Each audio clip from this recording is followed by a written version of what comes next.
네, 여러분 안녕하십니까. 뉴스데스크 지혜주입니다. 지방선거가 이제 50일 앞으로 다가왔죠. 무소속으로 출마하는 원희룡 지사도 오늘 예비 후보로 등록을 하고 본격적인 선거 운동에 뛰어들었는데요. 벌써부터 후보들이 서로 간에 날선 공방을 펼치며 치열한 본선 경쟁을 예고하고 있습니다. 김찬영 기자의 보도입니다. 무소속 예비후보로 등록한 원희룡 지사가 지사직을 내려놓고 본격적인 선거운동에 돌입했습니다. 원 지사는 부동산 투기에 개입한 사회 지도층이 제주의 적폐라며 경선 과정에서 부동산 의혹이 제기된 문대림 더불어민주당 후보를 직접 겨냥했습니다.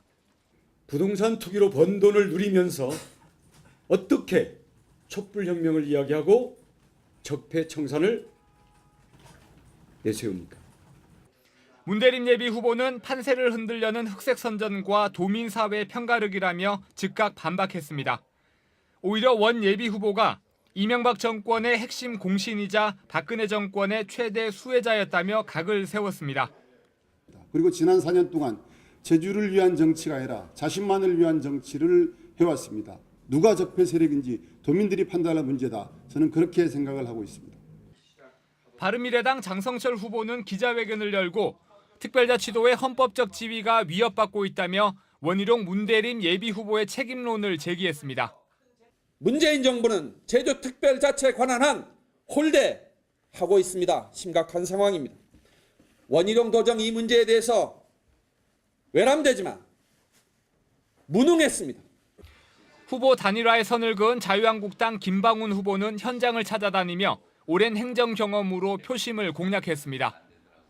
실무 직원서부터 고위직까지 해봤기 때문에 도민들과 그 과정에 소통을 많이 해왔습니다. 그래서 도민들의 애환이라든지 도민들의 궁금증을 풀어줄 수 있는 고은영 녹색당 후보는 그동안 제주 정치에서 상대적으로 소외됐던 청년과 여성들을 공략하며 반전을 노리고 있습니다. 남은 50일 동안은 지지율이 반등할, 이제 녹색 반전을 이뤄나갈 시간만 남았다고 생각합니다. 좀 더 저희가 제안드리는 제주의 새로운 미래 비전, 여기에 동의하시는 도민분들께서 많으실 겁니다. 함께 해주시길 바라고 있습니다. 예비 후보들이 본격적인 선거운동에 뛰어든 가운데 상대 후보에 대한 날선 공격과 철저한 검증을 예고하면서 차기 도지사 자리를 놓고 벌이는 후보들의 선거전이 벌써부터 달아오르고 있습니다. MBC 뉴스 김찬현입니다.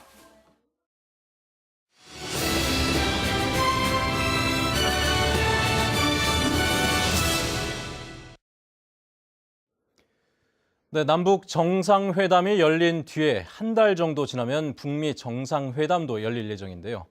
제주도가 북미 정상회담의 후보지로 거론되면서 성사 여부에 관심이 쏠리고 있습니다. 조인호 기자입니다.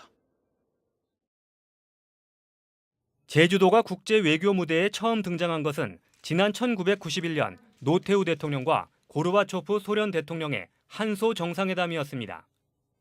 섬이라는 특성 때문에 경비가 쉽고 아름다운 자연 경관과 휴양시설을 갖춰 2000년대 들어서도 한일 정상회담과 한중일 정상회담 등이 잇따라 열렸습니다. 이 때문에 5월 말에서 6월 초로 예상되는 김정은 북한 국방위원장과 트럼프 미국 대통령의 북미 정상회담 후보지로 제주는 스웨덴과 스위스 등과 함께 거론되고 있습니다. 원희룡 지사와 문대림 도지사 후보 등 도내 정치인들은 물론 중앙 정치권에서도 제주 개최를 주장하고 나섰습니다. 동서냉전의 종언을 정식을 선언했던 당시 부시 고르바초프 정상회담처럼 이런 제주도가 아시아의 몰타선이 될 수도 있는 그런 역사적 장소라고 생각합니다. 당장 북미 정상회담은 어렵더라도 남북 정상회담이 정례화되거나 남북 미중 4개국 정상회담이 성사될 경우 제주가 최적지라는 이야기도 나오고 있습니다. 제주도가 이제 그동안 추진해왔던 이 평화의 섬에 대한 이미지가 이제 한국뿐만 아니라 북한에까지도 또는 전 세계적으로도 이제 굳힐 수 있는 아주 좋은 기회인 것 같고, 북한의 비핵화 과정에서 실무회담 장소로 적절하다는 의견도 있어 제주도가 남북관계 개선의 수혜자가 될 수 있을지도 관심거리입니다. MBC 뉴스 조인호입니다. 제주지방경찰청은 5억 원대 학교 자금을 횡령한 혐의로 서귀포시 모 고등학교 행정공무원인 37살 A씨를 구속했습니다. A씨는 학교 명의 계좌에서 2억 원을 불법 인출하고 학교 회계 시스템에 허위 자료를 입력해 공금 3억 원을 빼돌리는 등 모두 5억 2천만 원을 횡령한 혐의를 받고 있습니다.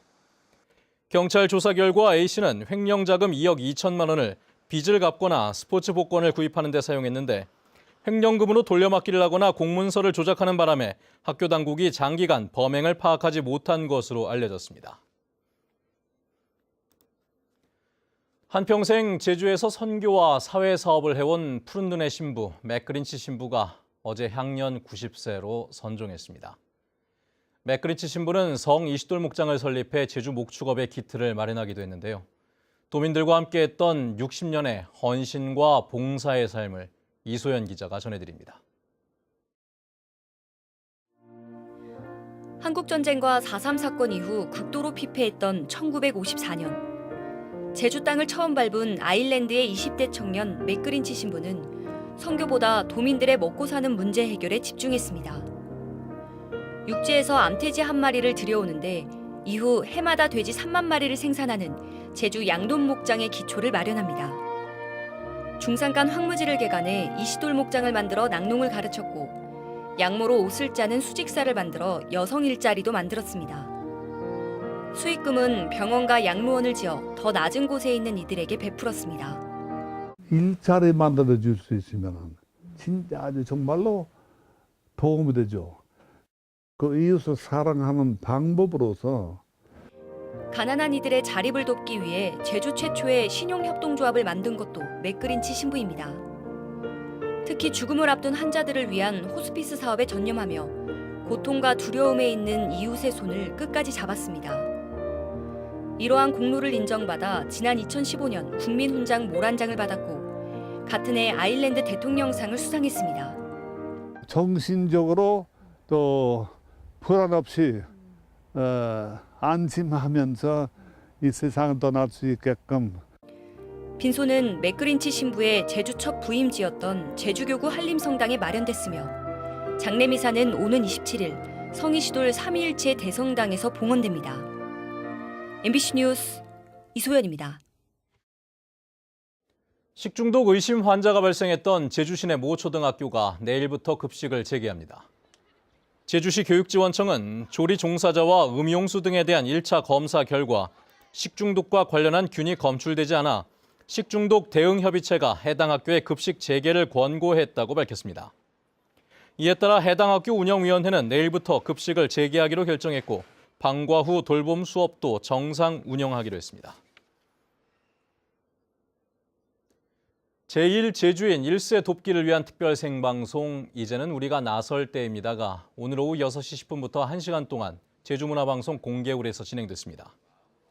제주문화방송과 제주사회복지 공동모금회는 5월 말까지 제1제주인 돕기 사랑의 성금을 접수하고 있는데 성금은 모두 제1제주인들의 고향 방문과 생계비, 의료비 지원에 쓰이게 됩니다. 제주 4.3의 완전한 해결을 위해 정부와 정치권의 응답을 요구하는 4.3 정책 토론회가 오늘 국회에서 열렸습니다. 토론회는 제주 4.3 완전한 해결 어떻게 이뤄낼 것인가를 주제로 제주 출신 국회의원과 4.3 관련 전문가와 단체들이 참가한 가운데 정부와 국회에서 뒷받침해야 하는 4.3 특별법 개정안 처리 등 신속한 제도와 정책 마련을 촉구했습니다. 박경민 해양경찰청장은 오늘 제주를 방문해 현장 간담회를 열고 어업과 해운업 등의 종사자들과 함께 현장의 어려움에 대해 소통하는 시간을 가졌습니다. 박 청장은 제주 지역 바다에서 발생하는 사고에 즉각 대응하기 위해 대형 헬기 배치를 적극 추진하고 해양경찰 인력 충원에도 힘쓰겠다고 밝혔습니다. 중국인 불법 체류자 살인 사건을 수사 중인 경찰은 살해 동기를 규명하는 데 수사력을 모으고 있습니다. 제주 서부경찰서는 살인 혐의로 긴급 체포된 피의자 30살 장모 씨가 범행을 부인하고 있어 장 씨의 이동 경로와 목격자 진술 등을 통해 정확한 살해 동기를 규명하고 있다고 밝혔습니다. 경찰은 숨진 중국인 42살 장모 씨에 대해서 부검을 통해 사인을 규명한 한편 피의자 장 씨에 대해 구속영장을 신청할 방침입니다. 뉴스데스크 제주를 마칩니다. 여러분 고맙습니다.